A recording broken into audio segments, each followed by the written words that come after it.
हम आज परम पूज्य डॉक्टर बाबा साहब अम्बेडकर की जो महान ग्रंथ रचना है भगवान बुद्ध और उनका धम्म,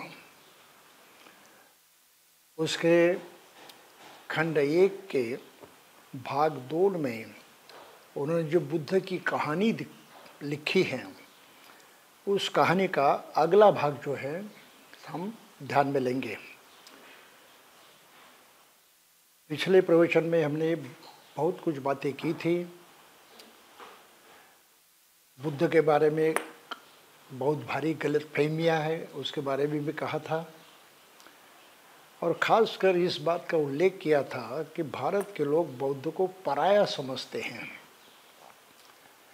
और ये परायापन की जो अनेक कारण हैं वो भी आगे चलकर हम ध्यान में लेंगे। तो आज हम सिद्धार्थ का जो जीवन है उसके अगले भाग पर आए हैं, जिसमें बाबा साहब ने उनके विवाह का जिक्र किया है और यहाँ से फिर बाबा साहब अपनी एक नई बात सामने रख रहे हैं। क्या बुद्ध वास्तव में एक मनुष्य बनकर जन्मे थे या वो देवता के अवतार थे? मनुष्यता से उनका कोई ही लेन देन नहीं था, ऐसी कई बात थी।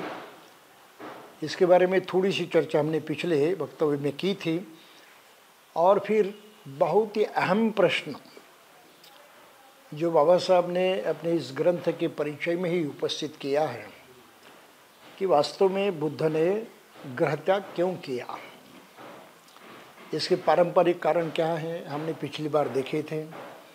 4 दृश्यों की बात उनके चरित्र में अक्सर लिखी जाती है और वही परंपरा चलती आ रही है।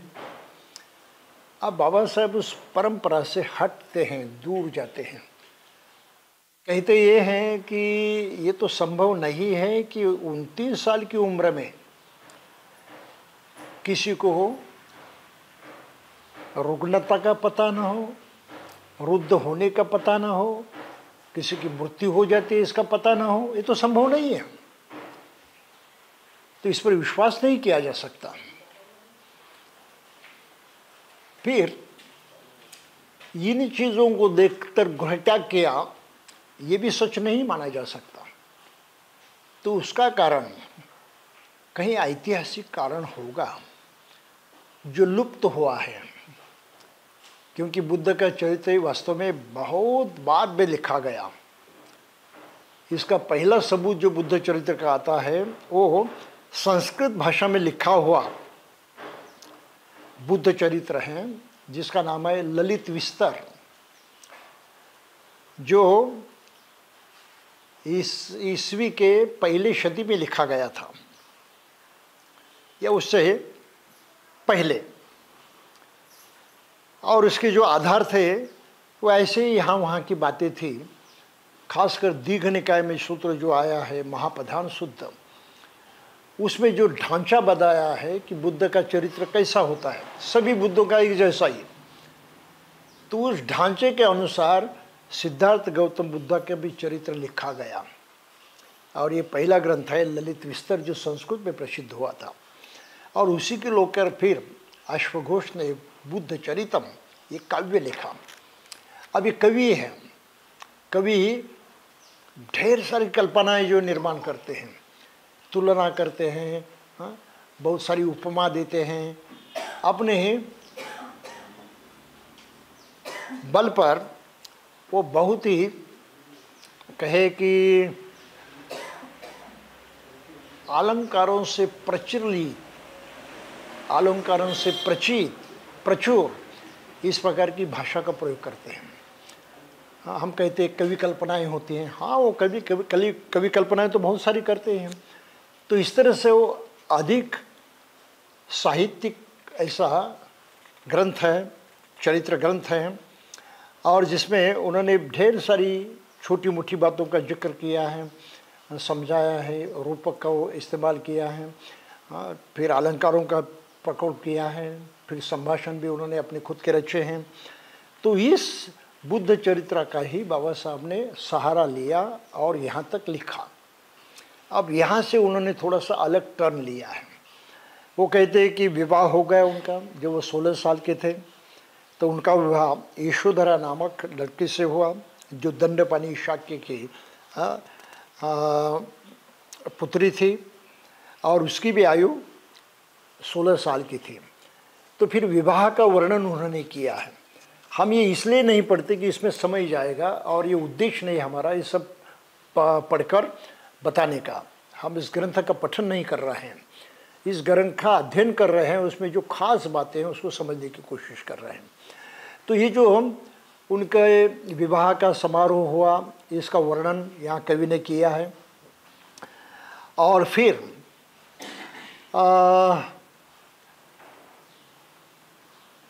इनके पिता शुद्धोधन, उनके मन पर आसित मुनि ने जो कुछ भविष्य बतलाया था, इसका गहरा प्रभाव था। और कहते हैं अन्य साहित्य में कि वो जमाना था जब उस जमाने में ढेर सारी बातों पर लोग विश्वास करते थे। कौन सी बातों पर विश्वास करते थे? तो इसकी भी एक लिस्ट बनाई गई है। लोग विश्वास करते थे ऐसे भविष्यवाणी पर, जन्म के बाद भविष्यवाणी की जाती थी, उस पर लोग विश्वास करते थे। ये परंपरा थी उस वक्त। फिर महापुरुष के 32 लक्षण होते हैं, ऐसी बातों पर भी विश्वास करते थे। अन्य भी ऐसी ढेर सारी बातें थी जिस पर विश्वास करते थे उस वक्त के लोग। वास्तव में सही नहीं था, उसका कोई प्रूफ नहीं था, उसकी सच्चाई किसने जानी नहीं थी, फिर भी लोग मानते थे। तो ये परंपरा थी, ये रीति रिवाज था मानने का। तो इस तरह से वो भविष्यवाणी पर विश्वास करते थे।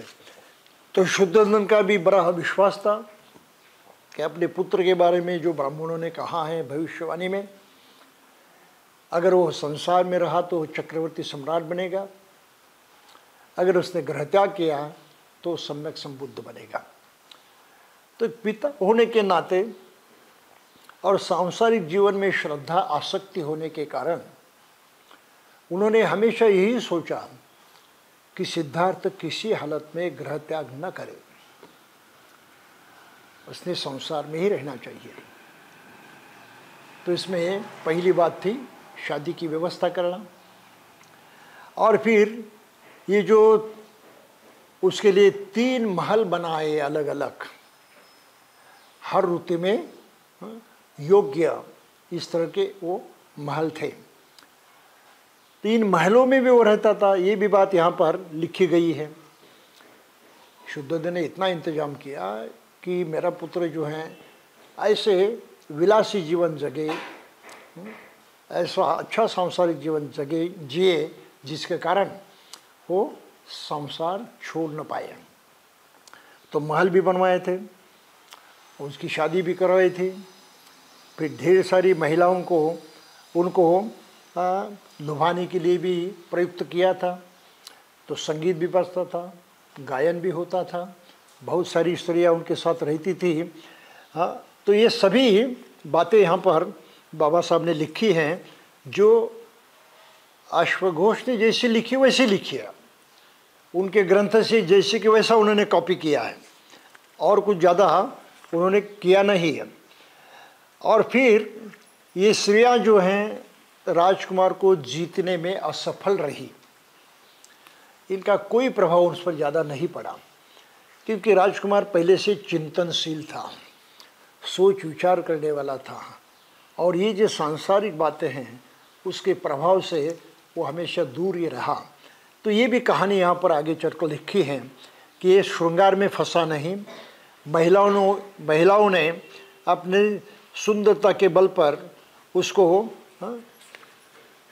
अपना हक बनाने की कोशिश की, लेकिन उससे भी वो महिलाएं सफल नहीं हुई। और फिर उदय नामक शुद्धोधन का मंत्री था, उसको भी शुद्धोधन ने कहा था कि इसको समझाओ, ऐसी बातें उनको सिखाओ कि जो सुनकर ये गृह त्याग करने की बात न करें। तो उदाई राजकुमार से बात करता था। ये पूरा वार्तालाप यहाँ पर लिखा है बाबा साहब ने, यानी पहले अश्वघोष ने लिखा है, बाबा साहब ने कॉपी किया। तो नीति कुशल उदाई जो हैं इनसे बातचीत क्या करता था, कुछ एग्जाम्पल के तौर पर हम कुछ देखेंगे। वो राजकुमार से एकाध में मिलकर उदाई उससे कहता था, उसने कहा, क्योंकि राजा ने मुझे आपके सुहृद मित्र के रूप में नियुक्त किया था, इसलिए मैं हृदय से एक शुभ चिंतक मित्र की तरह आपसे बात करना चाहता हूँ। किसी अहितकारी काम से बचना, हितकर काम करने के लिए आग्रह करना और विपत्ति में साथ न छोड़ना मित्र के 3 लक्षण होते हैं। यदि मैं अपनी मैत्री का आश्वासन देने के अनंतर भी आपके पुरुषार्थ के महान उद्देश्य से विमुख होने पर भी आपको न समझाओ तो मुझ में कोई मैत्री भावना नहीं होगी। चालाकी यानी कपट, चालाकी मन से भी स्त्रियों से प्रेम जताना अच्छा है। वह संकोच को दूर करने और स्वयं के आनंद के लिए भी लाभदायक हैं। स्त्री के प्रति आदरपूर्ण व्यवहार करने और उसकी इच्छानुसार कार्य करने से स्त्री का दिल जीता जा सकता है। वास्तव में सद्गुण भी प्रेम का कारण होते हैं। स्त्रियां आदर चाहती हैं। तो हे विशाल नयन राजकुमार, यदि आपका मन नहीं भी मानता तो भी आप ऊपरी मन से ही अपने सौंदर्य के अनुरूप शिष्टाचार से उन्हें प्रसन्न करने का प्रयास करें। शिष्टाचारी स्त्रियों की औषधि है, शिष्टाचारी उत्तम अलंकार हैं और बिना शिष्टाचार के सौंदर्य पुष्प विहीन उद्यान के समान हैं। तो इस प्रकार ये उदाई भी उनको समझाते रहा, क्या कि वो संसार को छोड़ न पाए। तो जैसे अश्वघोष ने लिखा है, बाबा साहब ने वैसे के वैसे वहाँ कॉपी किया और ये पूरा जो है उसका उपदेश यहाँ पर आया। और फिर बाबा साहब ने ये भी सोचा कि केवल राजकुमार ने सुनकर वो चुपचाप थोड़ी बैठा होगा।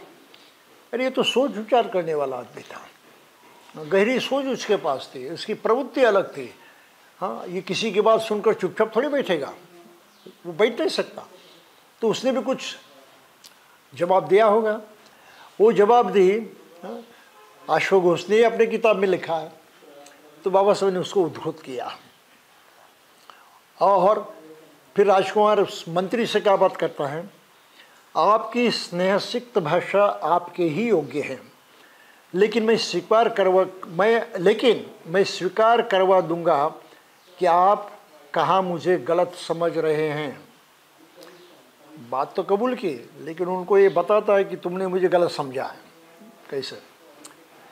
मैं संसार के विषयों की उपेक्षा नहीं करता, किंतु मैं जानता हूँ कि सारा जगत इन्हीं पे आसक्त हैं, लेकिन याद रखते हुए कि सारा संसार अनित्य है, मेरा मन उसमें सुख नहीं पा सकता।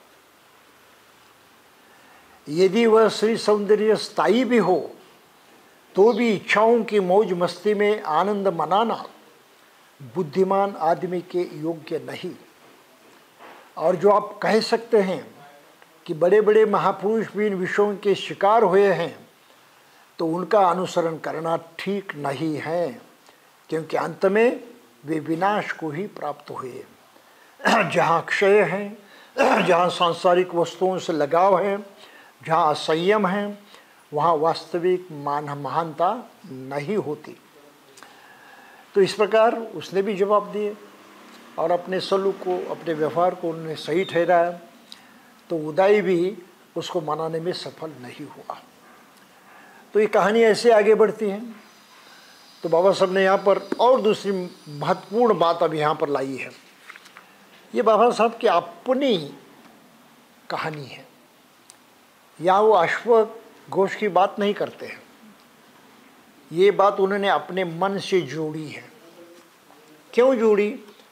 तो सिद्धार्थ ने गृह त्याग क्यों किया, वो कौन सा वातावरण निर्माण हुआ था जिसके कारण उसको गृह त्याग करना ही पड़ा, इसकी कोई जानकारी बौद्ध ग्रंथों में नहीं है, कहीं पर भी नहीं है।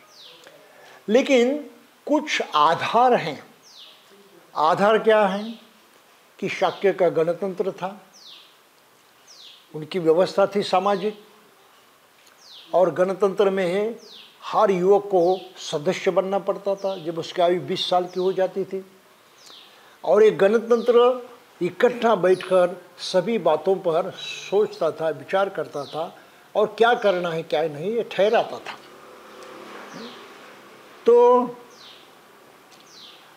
इसमें 20 साल का होने के बाद दीक्षा लेनी ही पड़ती थी, सदस्य बनना ही पड़ता था। तो बाबा साहब ने ये कहानी लिखी है कि 20 वर्ष पूरे होने के बाद सिद्धार्थ संघ का दीक्षित सदस्य बन गया। शाक्यों का अपना एक भवन था जिसको संस्थागार कहते थे, वह कपिलवस्तु में था। संघ की सभाएं संस्थागार में ही होती थी, और सिद्धार्थ वहाँ पर दीक्षित हो गया। और उसी वक्त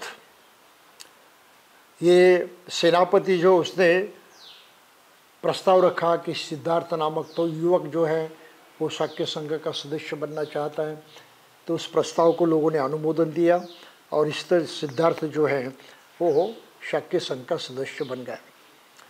तो शाक्य सदस्य के कर्तव्य क्या होते हैं, ये कर्तव्य उसको बताए गए जो बाबा साहब ने यहाँ लिखे हैं। वो क्रम से उन्होंने बताया, आपको अपने तन मन और धन से शाक्यों के हितों की रक्षा करनी चाहिए। आपको कभी भी संघ की सभाओं में अनुपस्थिति नहीं रहना होगा। आपको बिना किसी भय या पक्षपात के किसी भी शाक्य का दोष पता चलने पर खुलकर कह देना चाहिए। यदि आप पर कोई दोषारोपण किया जाए तो आप क्रोधित नहीं होंगे।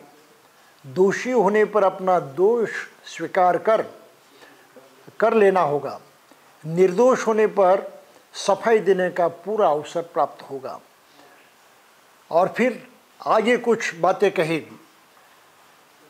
कि मैं अब आपको बताऊंगा कि क्या करने पर आपकी संघ की सदस्यता से वंचित किया जाएगा।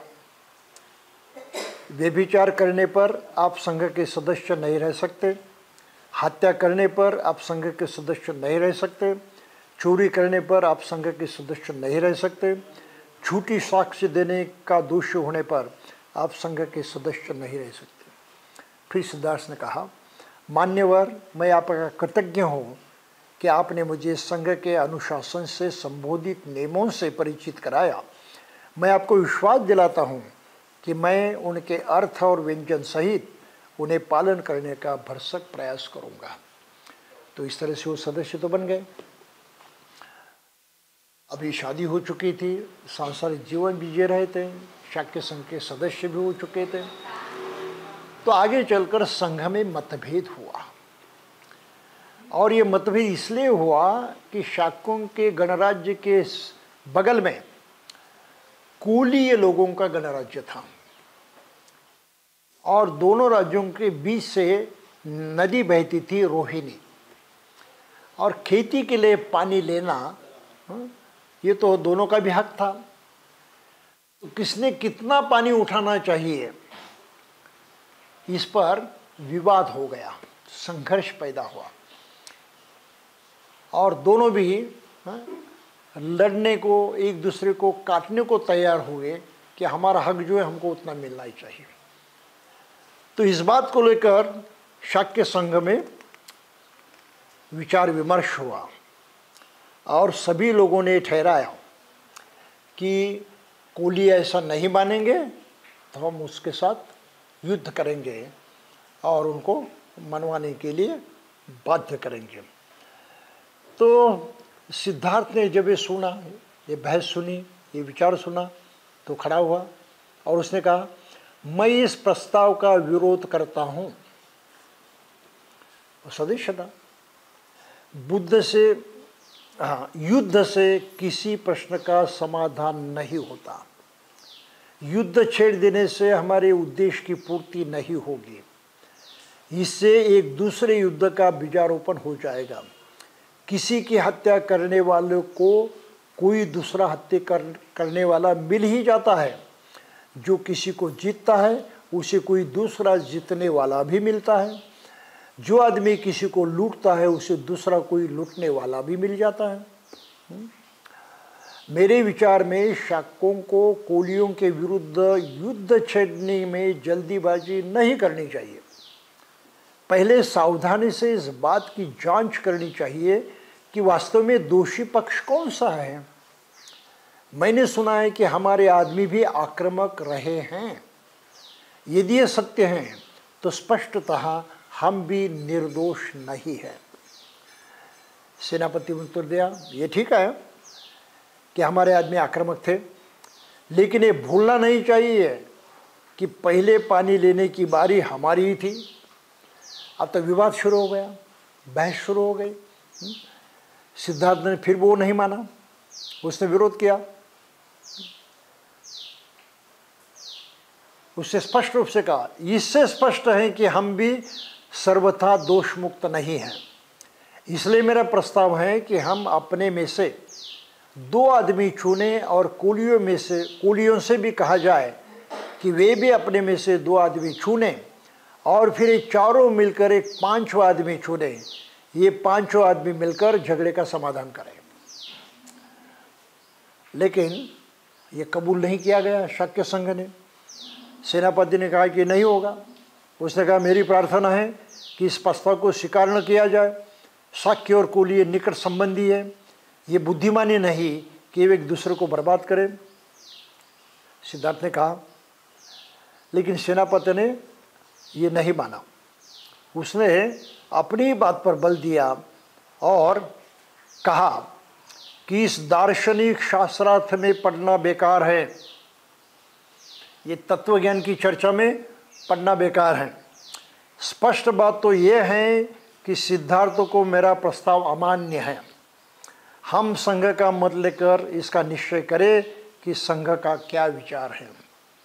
और तदनुसार सेनापति ने अपने प्रस्ताव पर लोगों के मत मांगे। भारी बहुमत से प्रस्ताव पारित हो गया कि युद्ध करना चाहिए। और तो बाबा साहब लिखते कि दूसरे दिन शाक्य सेनापति ने शाक्य संघ की और सभा बुलाई, जिसका उद्देश्य था उसकी अनिवार्य सैनिक भर्ती की योजना पर विचार करना। और फिर सैनिक भर्ती शुरू हो गई। सिद्धार्थ को पूछा गया, सिद्धार्थ ने नकार दिया।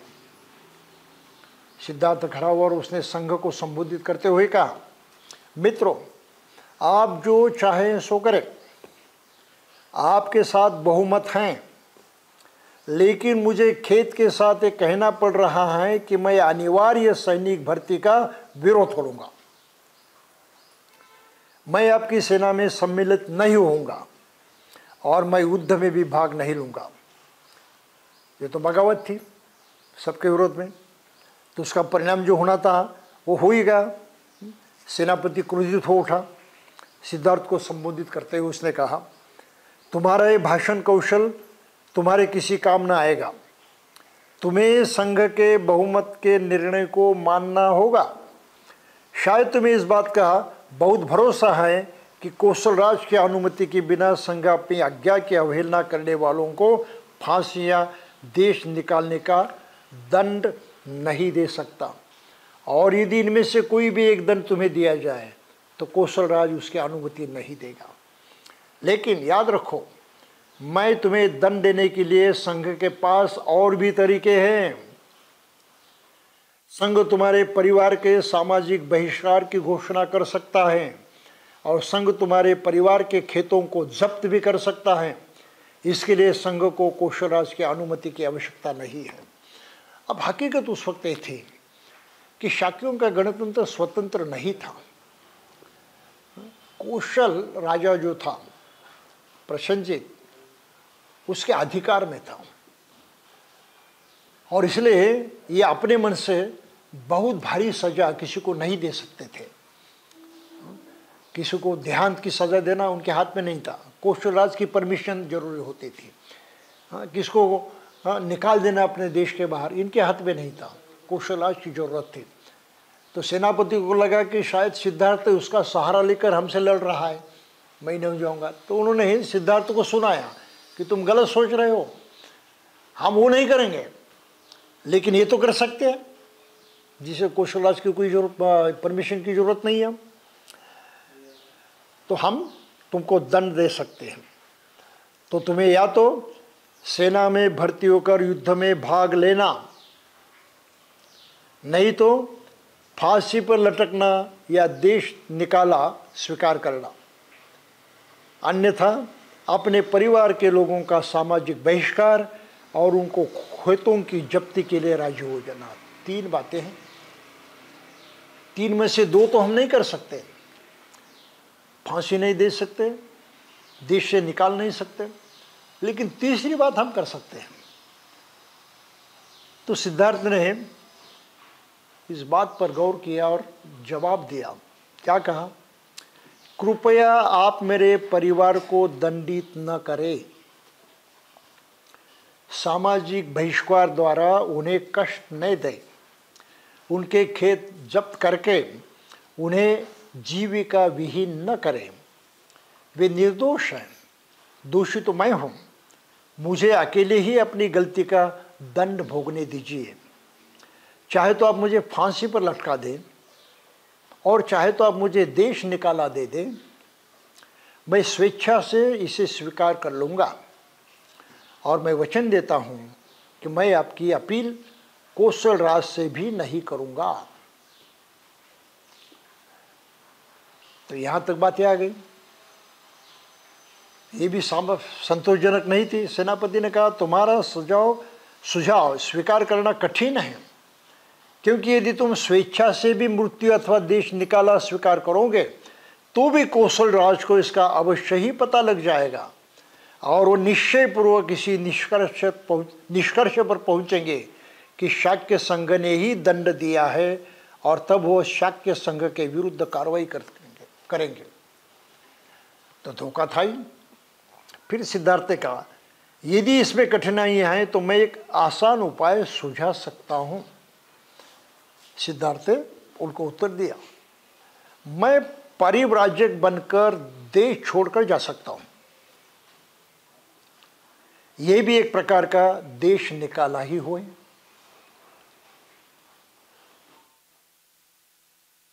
सेनापति ने पूछा, बिना अपने माता पिता और पत्नी की अनुमति के तुम परिव्राजक कैसे बन सकते हो? सिद्धार्थ ने उन्हें विश्वास दिया, मैं वचन देता हूं कि चाहे अनुमति मिले या न मिले, मैं तुरंत ये देश छोड़ दूंगा। संघ को लगा कि सिद्धार्थ का सुझाव ही एकमात्र रास्ता है, अतः संघ ने इसे स्वीकार कर दिया। तो बाबा साहब यहाँ अलग बात कहते हैं कि ये सामाजिक संघर्ष का समय था, बहुत ही भारी घटना हो रही थी और सिद्धार्थ को सामान्य तरह से संघ में रहते हुए जीना मुश्किल हो गया था। उसको गृहत्याग करना ही था और इसलिए उसने गृहत्याग किया। और कुछ विदाई के शब्द भी यहाँ पर लिखे हैं। शुद्धोधन से बात की, अपनी माता से बात दी और फिर उन्होंने घर छोड़ा। तो सिद्धार्थ ने चुपके से, चोरी से गृहत्याग नहीं किया, रात के अंधेरे में वो भाग कर नहीं गए। ये इस कारण ये हुआ होगा, ऐसा ही कारण बाबा साहब मानते, क्योंकि ये संभावना थी, ऐतिहासिक प्रूफ है उसके लिए। रोहिणी नदी है, दोनों राज्य हैं, पानी के लिए वो संघर्ष करते थे, लड़ाई झगड़े तो होते ही थे, ये कोई नई बात नहीं है। और फिर उनके कुछ नियम भी हो गए संसार के, उनके समाज के, उस नियम के तहत ही सिद्धार्थ को उन्होंने सजा दी होगी। और फिर सजा का पालन करना भी मुश्किल था, क्योंकि उन पर राज करता था प्रसेनजित, कौशल का राजा। उनके अधीन था, तो उसके खिलाफ भी नहीं जा सकते थे। तो फिर सिद्धार्थ ने स्वयं चुना कि मैं परिव्राजक हो जाऊंगा, तो उनके लिए तसल्ली हो गई। अरे ये बड़ी अच्छी बात है, न रहे बांस न बजे बांसुरी, और उन्होंने कबूल किया। फिर सिद्धार्थ ने अपने माता पिता की, अपनी पत्नी की, सभी की आज्ञा ली और उनको उनकी आज्ञा से ही उन्होंने गृह त्याग किया। ये बात यहाँ पर लिखी है। अब इसका आधार क्या है? दूसरे तो ग्रंथ में दिखाई देता है या नहीं? तो इस बात को सर्वप्रथम धर्मानंद कोसंबी जी ने मराठी में किताब लिखी है, भगवान बुद्ध, और उसमें सर्वप्रथम उन्होंने त्रिपिटक में ही ऐसा लिखा है, ये प्रूफ देकर सामने रखा कि सिद्धार्थ ने चोरी चिपके गृह त्याग नहीं किया था। तो उन्होंने लिखा है कि सुत्त निपात नामक जो ग्रंथ हैं, खुद्दक निकाय में आता है, ये प्राचीन ग्रंथ माना जाता है। और इस प्राचीन ग्रंथ में बुद्ध ने 3 जगह स्वयं कहा है। उन सुत्तों में बुद्ध का वचन है, बुद्ध ने कहे हुए सुत्त हैं वो। तो बुद्ध की अपनी कबूली है, अपना बयान है। उनको पूछा गया कि आपने किस कारण गृह त्याग किया? तो ये सुत्त है आत्मदंड सुत्त। अब अपने पास किताबें नहीं है इसलिए मैं बता नहीं पा रहा हूँ। तो आत्मदंड सुत्त उसमें है। और वे फिर वहाँ कहते हैं कि आप्तजनों से लड़ाई करना, शस्त्र धारण करना,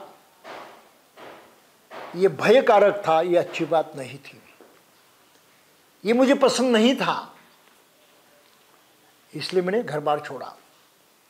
बुद्ध ने स्वयं बताया है कि लड़ाई करने का मुझे शौक नहीं था, ये मुझे गलत लग रहा था। और आप्तजन, ये तो रिश्ते नाते के लोग हैं, शाक्य और कौलीय, फिर भी आपस में लड़ते हैं। ये आपसी लड़ाई मुझे पसंद नहीं थी, इसलिए मैंने गृह त्याग किया। ये सूत्र पिटक में आया है, सुत्त निपात के ग्रंथ में ये सूत्र आया है जिसका नाम है आत्मदंड सुत्तंग, और उसमें बुद्ध ने स्वयं में कहा है। तो बाबा साहब ने जो कहानी रची वो तो गलत नहीं है। इस वक्तव्य की पुष्टि करती है कहानी, क्या ऐसा ही वातावरण निर्माण हुआ होगा, इस कारण सिद्धार्थ ने गृह त्याग किया और आगे चलकर उसने कबूल किया है कि आपसी लड़ाई झगड़े और शस्त्र धारण करना ये भयकारक लगा, इसलिए मैंने गृह त्याग किया। लेकिन ये कहानी जिस तरह बाबा साहब ने लिखी है वो तो कहीं पर नहीं मिलती है। तो बाबा साहब ने अपने कल्पना से ये जो कहानी की लिंक थी, मिसिंग लिंक, यानी गायब हुआ जो दुआ था, गायब हुई कड़ी थी, उस कड़ी को उन्होंने अपने कल्पना से दोबारा निर्माण किया और इस ग्रंथ में लिखा। तो अभी सिद्धार्थ का चरित्र और अधिक तर्कशुद्ध बना, मन को भाने वाला बना। यह भी केवल कल्पना नहीं रही, तो उसको परिस्थिति का आधार भी मिला। तो बाबा साहब इस कार्य का ये इतना बड़ा भारी महत्व है कि बुद्ध के मनुष्य होने के ये दूसरे जो अन्य प्रूफ हैं उसको बाबा साहब ने सामने रखकर बुद्ध के बारे में सभी भ्रांतियों को मिटा दिया है। वो काल्पनिक नहीं है, वो मनुष्य ने मनुष्य ही था और मनुष्य जैसे उसके साथ व्यवहार हुआ है। कल्पना के लिए यहाँ कोई भी जगह नहीं है। आप समझ इस बात को। फिर दूसरा सूत्र आता है पब्बजा सूत्र, वो भी संयुक्त निकाय में है। उसमें उन्होंने कहा कि घर बार जो हैं ये अड़चने और कूड़े कचरे की जगह है। सांसारिक जीवन घर बार कूड़ा कचरों से भरा हुआ है, अड़चने ही अड़चने वहाँ पर होती है। और ये तो हर आदमी का अनुभव है, कौन इसको सही नहीं मानता? सभी तो सही कहते हैं, ये तो वास्तव है, ये तो सच्चाई है। तो इससे भी सिद्धार्थ नाराज हुआ था कि कि ऐसी जगह रहना कोई ठीक नहीं है। तो ये बात उन्होंने स्वयं अपने मुंह से कही है पब्बजा सुत्तमे। पूछा गया था कि आपने पब्बजा यानी प्रबज्जा क्यों ली, घर बार क्यों छोड़ा? तो उसके जवाब में उन्होंने ये बात कही थी कि मुझे घर बार जो है कूड़े कचड़े की जगह लगी, अड़चनों की जगह लगी, महसूस हुई, इसलिए मैंने घर बार छोड़ दिया। और जैसे कि पहले चरित्र में अशोक घोष को भी देखते हैं, जो सांसारिक जीवन जीते थे लेकिन उसमें भी वो संतुष्ट नहीं थे। उनको जीतने के प्रयास हर तरह किए गए लेकिन उसके भी वो शिकार नहीं हुए, यानी उनकी सोच पक्की थी। वो सही ढंग से देख रहे थे, जान रहे थे, हाँ, और उस पर सोच रहे थे। तो इस तरह ये दूसरा प्रूफ जो है बाबा साहब की कहानी को सपोर्ट करने वाला, सहारा देने वाला, सही ठहराने वाला, ये दूसरा प्रूफ भी हाँ इसी ग्रंथ में आया है, पाली त्रिपिटक में। और फिर तीसरा भी एक प्रूफ है जो आर्य पर्येषण सुत्त, या उसको पांच राशि सुत्तम भी कहा जाता है। ये मध्यम निकाय का 26वां सूत्र है। इसमें भी ये कहानियां हैं आर्य पर्येषण सुत्त में। वहां बुद्ध ने क्या कहा? अरे मैं स्वयं मरण धर्म, मैंने स्वयं जन्म ग्रहण किया है। सभी प्राणी मरण धर्मा होते हैं, मैं भी स्वयं मरण धर्मी हूँ। सभी प्राणी जरा धर्मी होते हैं यानी बूढ़े हो जाते हैं, मैं भी उसी प्रवृत्ति का हूँ। सभी मर भी जाते हैं, मैं भी मरने वाला हूँ। अब सभी के साथ यही हो रहा है तो मेरे साथ इससे अलग क्या होने वाला है? इसलिए ये जो प्रवृत्ति है, जो प्रक्रिया है, उसमें श्रद्धा रखना, उसका स्वीकार करना, उसको चिपके रहना गलत है। तो इससे दूर हटना चाहिए, ये भी भावना उनके मन में थी।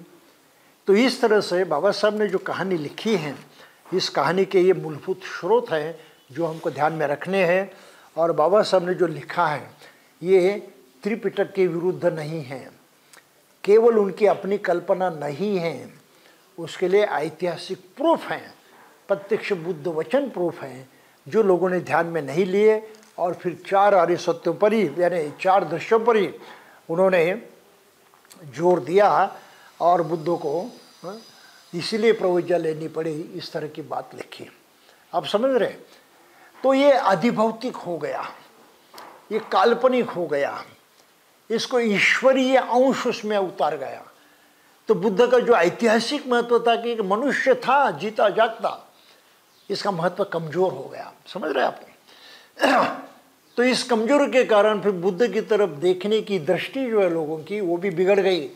अरे बुद्ध तो अलग है, बुद्ध जैसा हम नहीं बन सकते, बुद्ध तो ईश्वर का अंश था, वो बुद्ध बन सकता है, हम थोड़ी बन सकते हैं। तो बुद्ध से हमें कोई सरोकार नहीं।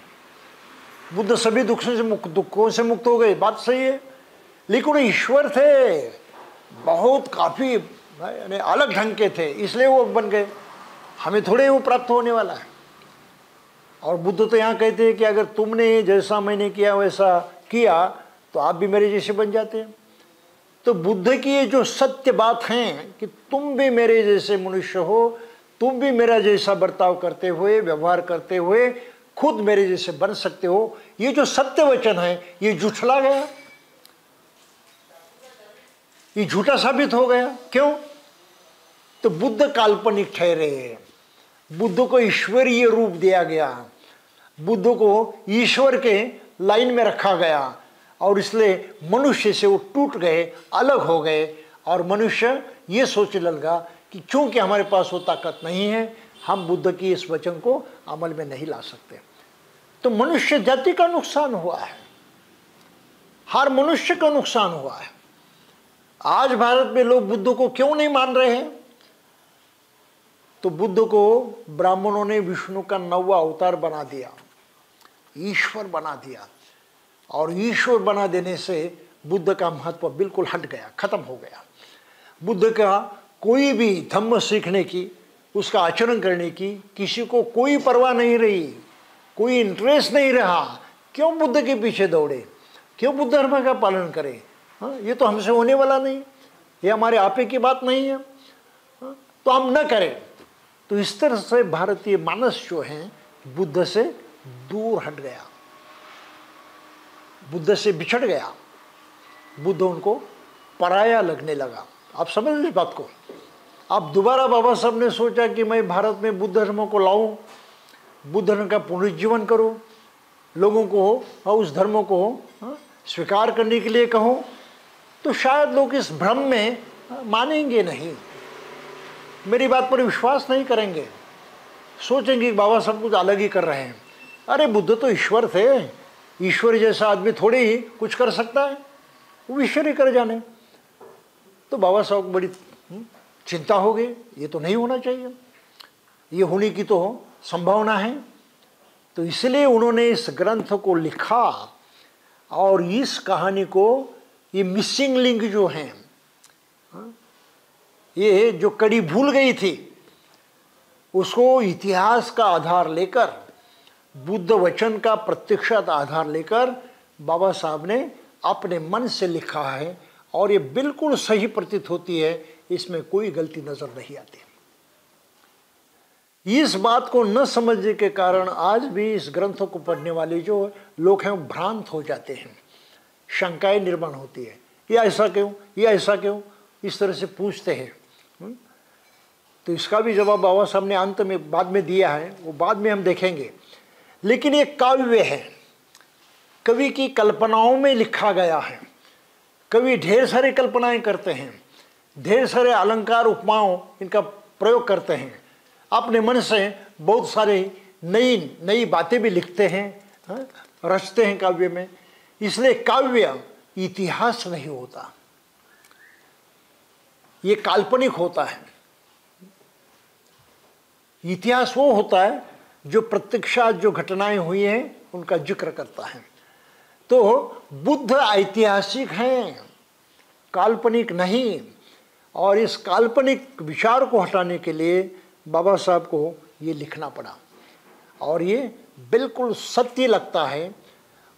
ये इतिहास की परंपरा जो है इसमें बिल्कुल फिट बैठता है, ये काल्पनिक होने पर भी सत्य ही महसूस होता है, इसकी खासियत है। तो ये बहुत ही भारी संभ्रम पैदा करने वाली बात है। और ये संभ्रम इसलिए पैदा हुआ जिसके बारे में धर्मानंद गोस्वामी ने सर्वप्रथम लिखा। क्या लिखा उन्होंने कि भाई इसका दोषी जो हैं वो दोषी हैं दीघ निकाय का 14वां सूत्र जो महापदान सूत्र नाम से जाना जाता है। और इस सूत्र में सभी बुद्धों का चरित्र एक जैसा ही लिखा जाता है, एक जैसा। ये पैटर्न बनाया है उन्होंने, एक सिस्टम बनाई है, एक आकृति बनाई है, और इस आकृति में सभी बुद्धों का चरित्र फिट करना है। सच्चाई से कोई लेन देन नहीं, प्रत्यक्षात क्या हुआ इससे कोई लेन देन नहीं। और फिर वहां कल्पना की गई है कि बुद्ध के पहले भी, महापदान सूत्र में कल्पना की गई है कि बुद्ध के पहले भी 6 बुद्ध हो गए। कहते हैं कि 91वें कल्प में विपस्सी नामक बुद्ध हुए, और फिर महापदान सूत्र में विपस्सी बुद्ध का ही चरित्र दिया है, और उसमें सब लिखा है। उसने कैसे जन्म ग्रहण किया, अपने माता की उदर में कैसे उनका जन्म हुआ, वो कैसे उन्होंने चार दृश्य देखे, किस तरह उन्होंने ग्रह त्याग किया, किस तरह उन्होंने बुद्धत्व प्राप्त किया। ये स्टैंडर्ड कहानी हो गई। और बस विपस्सी बुद्ध के जैसे ही हर बुद्ध की कहानी बाद में लिखी गई। तो महापदान सूत्र में जो कल्पना की गई है, इसी कल्पना को इस तरह से आगे बढ़ाया।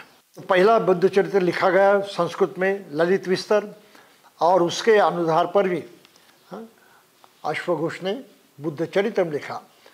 तो बुद्ध के पहले ये कल्प हुए, 91वें कल्प में विश्वप्य हो गए, 31वें कल्प में सीखे और वैश्वपी बुद्ध हुए। तो विपस्सी का जो चरित्र है वही उन्होंने आगे वैसे ही कहानी के रूप में चलाया।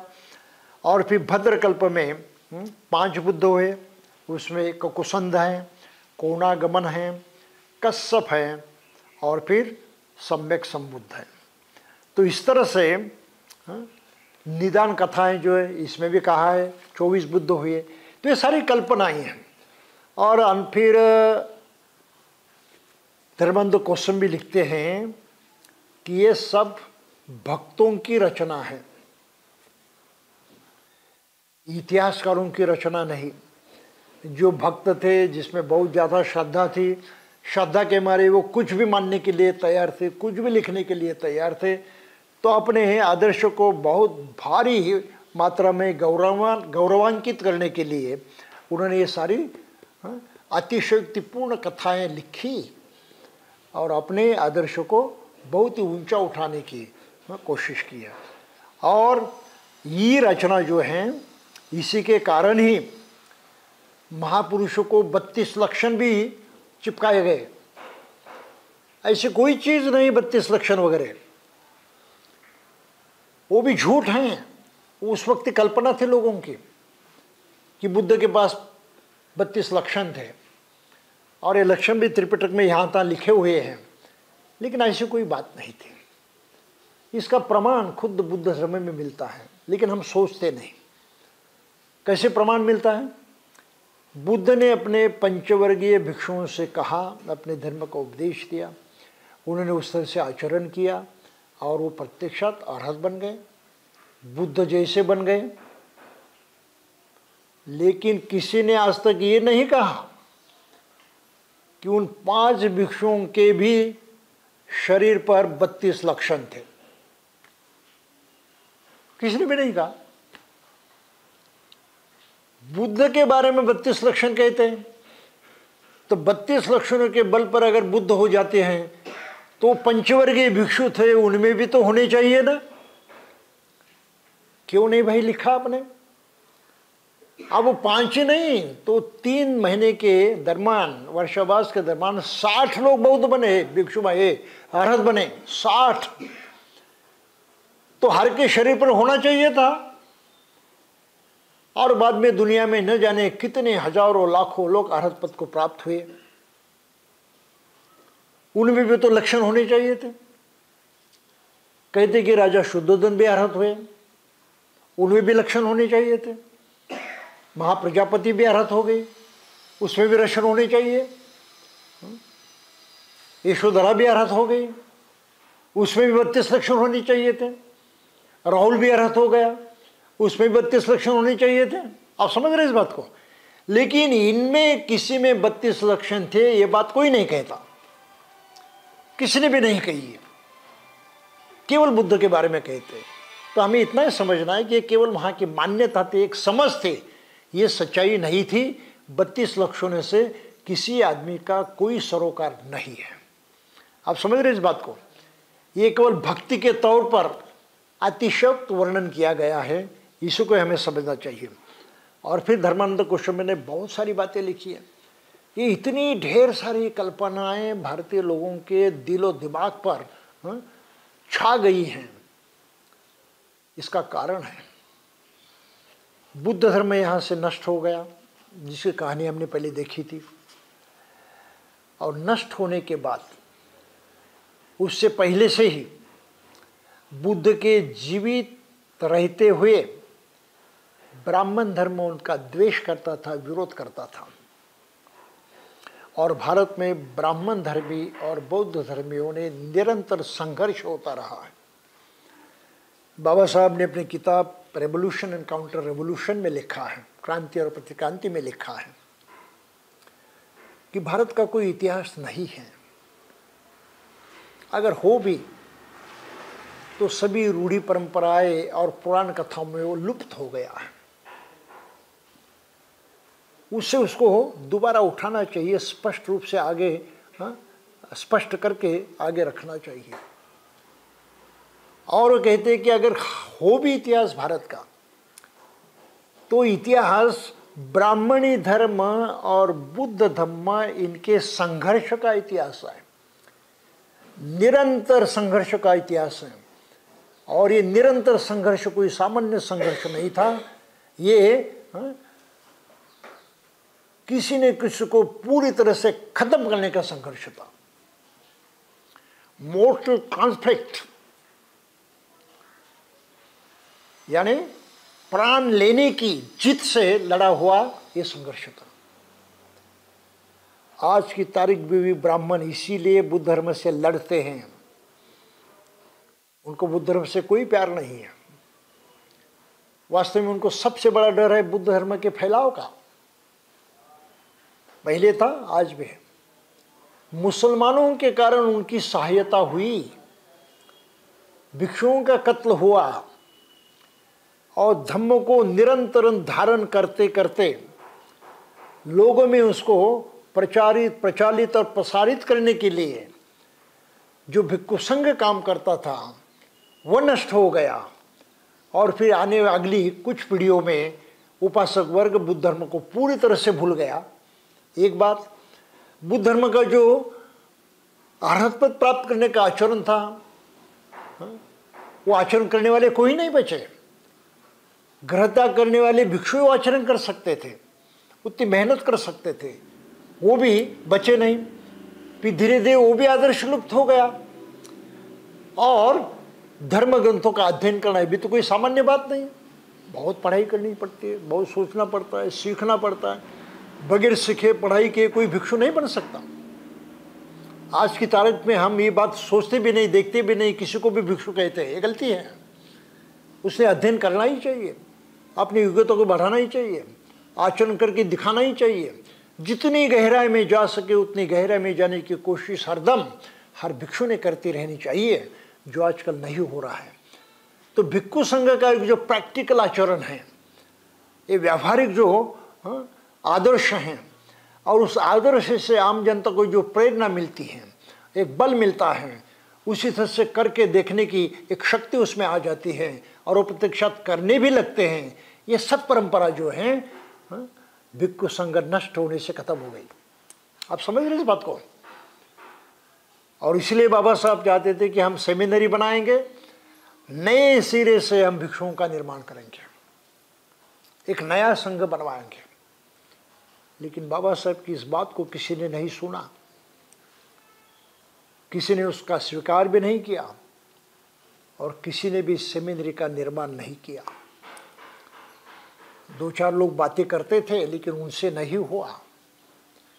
आखिरकार 2006 साल में यहाँ नागपुर में आकर मैंने पहली सेमिनरी बनवाई। महानाग शाक्यमुनि बुद्धिस्ट है, महानाग शाक्यमुनि विद्यासन।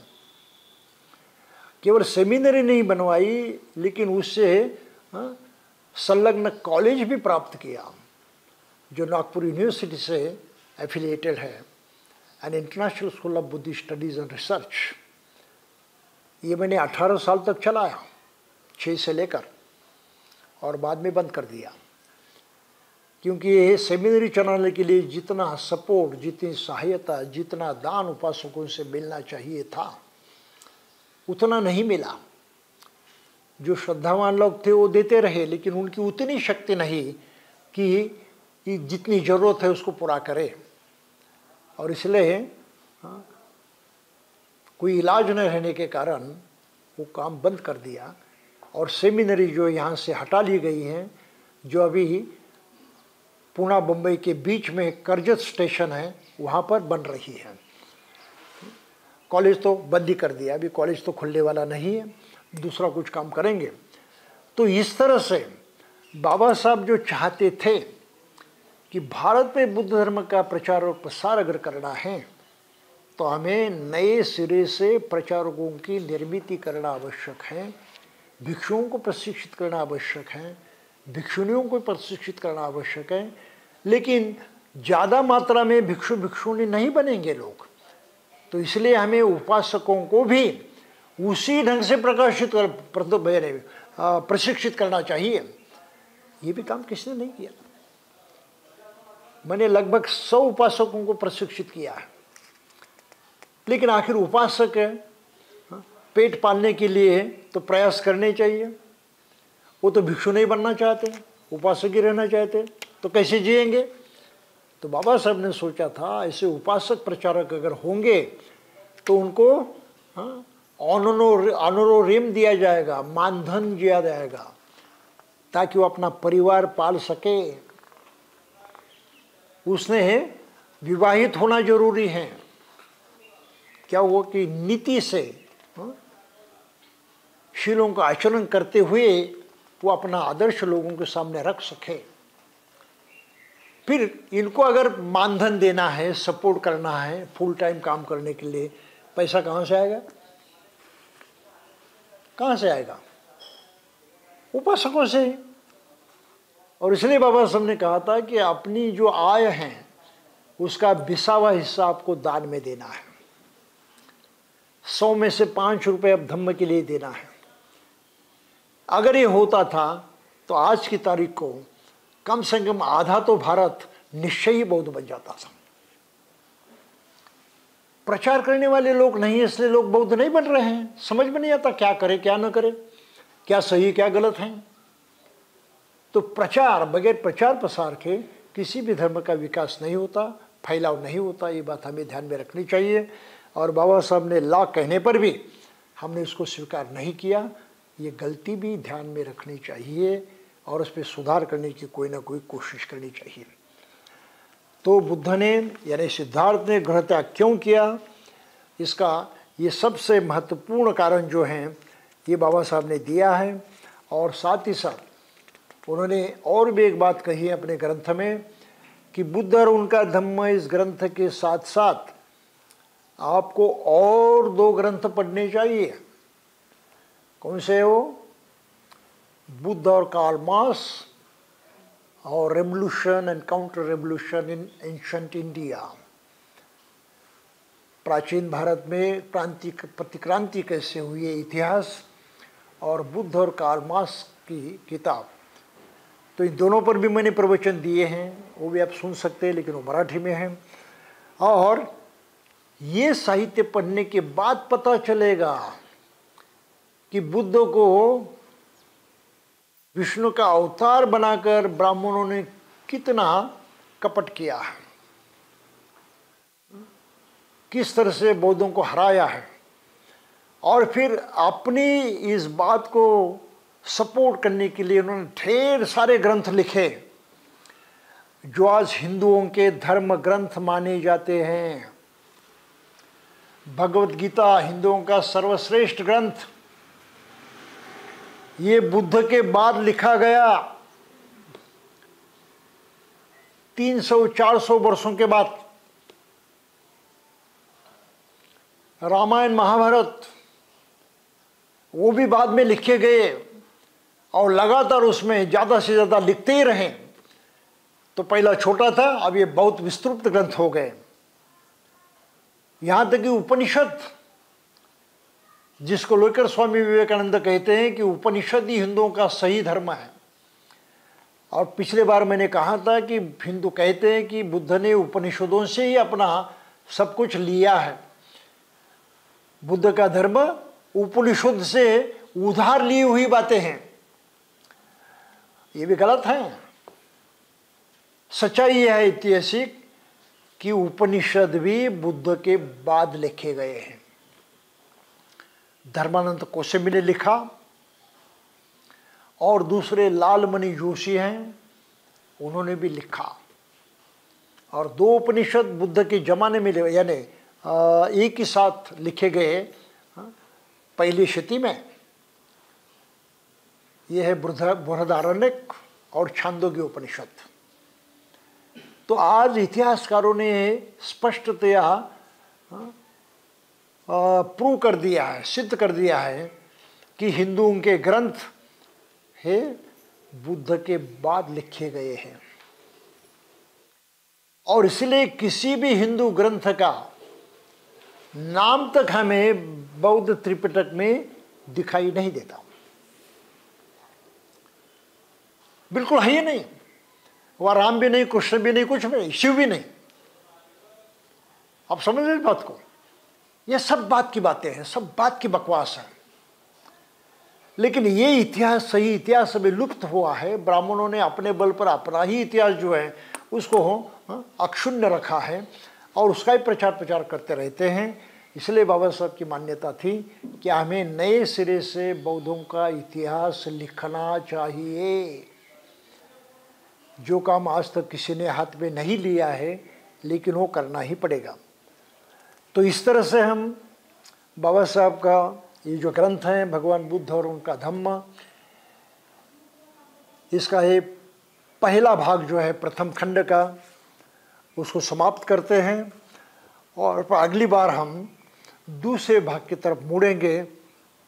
वो भी सिद्धार्थ की कहानी है। अगली कहानी है गृह त्याग करने के बाद क्या हुआ। गृह त्याग तक हम आ गए, फिर आगे क्या हुआ, कैसे हुआ। तो इसके सारे दृष्टांत, इसकी सभी हिस्ट्री यानी इतिहास जो है पाली त्रिपिटक से मिलता है, कि बुद्ध ने स्वयं कहा है, उस वक्त के लोगों ने भी लिखा है। तो सही सही इतिहास यहाँ से मिलना आरंभ होता है। जन्म तक और प्रवज्ञा लेने तक का जो इतिहास है वो ऐसे भ्रांत हुआ है, क्योंकि उसमें बहुत सारी बाहरी बातें लोगों ने जोड़ दी हैं और उसको ईश्वरीय अवतार बनाकर बुद्ध को एक तरह से इसके इतिहास, उनके इतिहास को एक तरह से मिटा दिया है। आप समझ इस बात को। तो ये भारतीय लोगों को समझना आवश्यक है। बगैर बुद्ध को जाने सही सही हम बुद्ध के सिखाए मार्ग पर चल नहीं सकते, उसका स्वीकार नहीं कर सकते। और बुद्ध को जानने में जो सारी दिक्कतें हैं, इन दिक्कतों को बाबा साहब ने यहाँ स्पष्ट करने का प्रयास किया है। तो बाबा साहब के ग्रंथ का मूल्य ये है और इसीलिए इसका अध्ययन करना जरूरी है। बगैर अध्ययन किए ये समझ में नहीं आता। ऐसा ही पढ़ा तो दिमाग में ढेर सारे सवाल पैदा होते, ऐसा क्यों, वैसा क्यों, ऐसा क्यों, वैसा क्यों। इन सभी सवालों के जवाब बाद में बुद्ध ने दिया है। मैं अभी ये नहीं कहता कि उस वक्त उस चैप्टर तक हम जाएंगे तो उसका भी स्पष्टीकरण हो जाएगा। ठीक है, तो आज के लिए हम लोग यहीं पर रुकेंगे और अगले दिन से हम प्रवज्ञा के बाद बुद्ध के जीवन में क्या हुआ इस इतिहास को जानने की कोशिश करेंगे। ठीक है, तो अभी आज के लिए इतना ही काफ़ी।